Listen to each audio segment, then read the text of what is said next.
Now that we've traveled a bit in our RV, I thought it would be a good time to talk about RV life itself. What's it all about?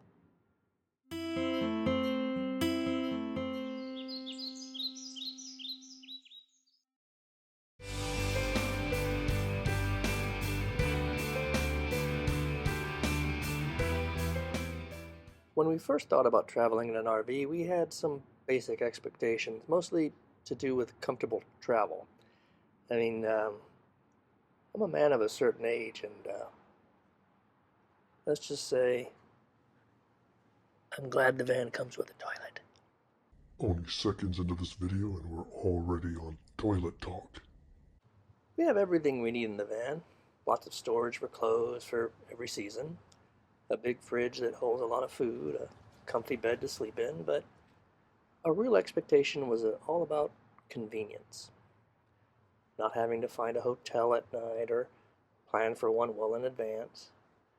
Not having to lock down our plans and rush to where we had to be on any given night. Not having to arrange for flights or deal with the headaches of airline travel. Being able to just go out at a moment's notice if we wanted to, or had to if it was a hurricane season. But as we continued this adventure, we found it was so much more.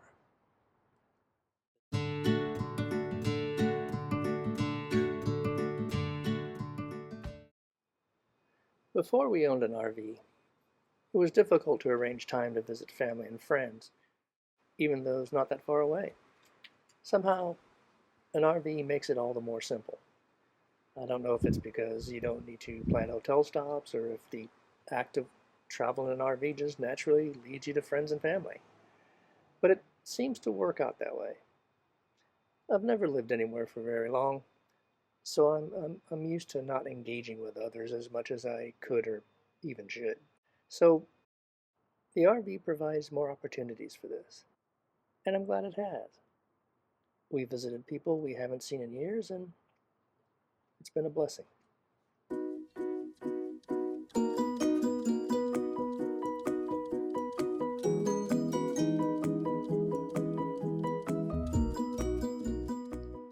Whenever you travel, you'll obviously meet someone at some point, but RV travel seems to take those meetings to the next level. Whether you meet someone at an RV event or at a stopover somewhere, it just seems inevitable that you'll strike up conversation. You can learn a lot just by talking to a stranger, learning their views on the world, their hopes and dreams. We've met everyone from retired couples living quiet lives to tattoo artists that dream of their own studio. We often talk to fellow RV owners, seeing how they approach the RV life, and people who have never dreamt of RV travel at all who just want to see what our van is like. It's a hodgepodge of every kind of person you can think of, and that makes RV travel a wealth of information and experiences.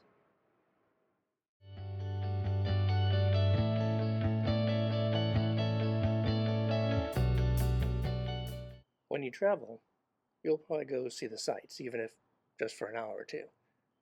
We did that a lot when we were on work trips, so you're there, you might as well go see what's what. But with the RV, you tend to do more, taking the time to visit out of the way places, places you never thought about going to before. You can do this because you don't have to worry about where you might sleep that night. You brought your bed with you.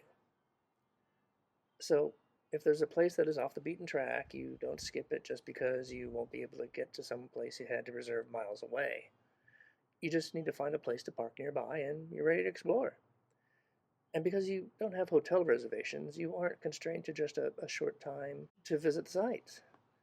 You can take as long as you want since you don't have to get to a specific place at some specific time later on in the day. Because we belong to Harvest Hosts, we have visited many craft breweries and wineries on our travels, including some we have taken the time to visit again. Each place is different, each experience unique, and of course, there are those more unusual places with their own host of interesting sights to see. Traveling more and farther means you get your steps in too. I'm not exactly the most energetic of humans, but When you're out and about all day, you do a lot of walking and touring and visiting and just enjoying this life we have. I can't emphasize enough what a real blessing that is.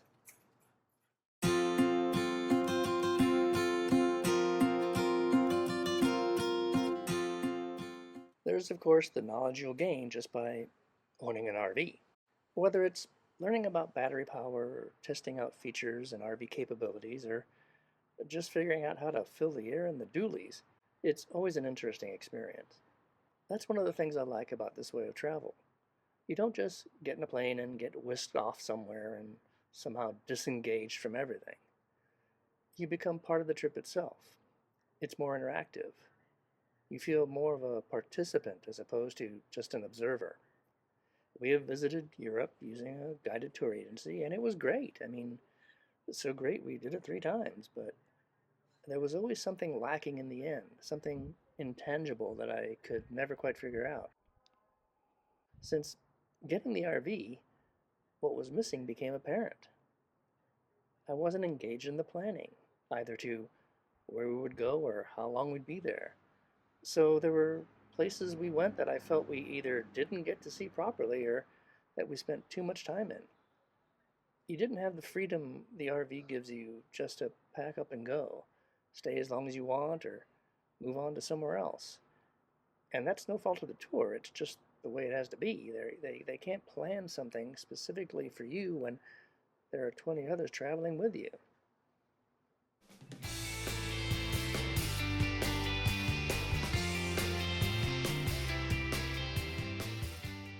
For us, a major reason to travel was to get to know this nation's history. Not just the famous events, but everything.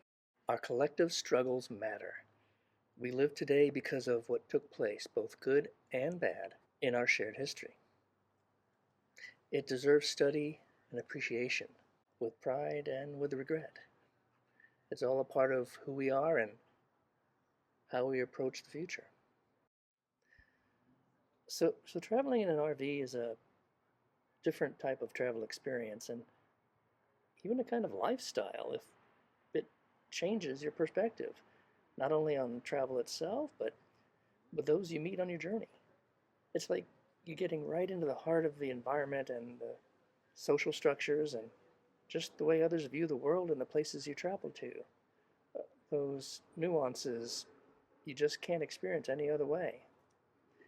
You're not just the observer anymore, but a part of the experience itself, a part of the great adventure of travel.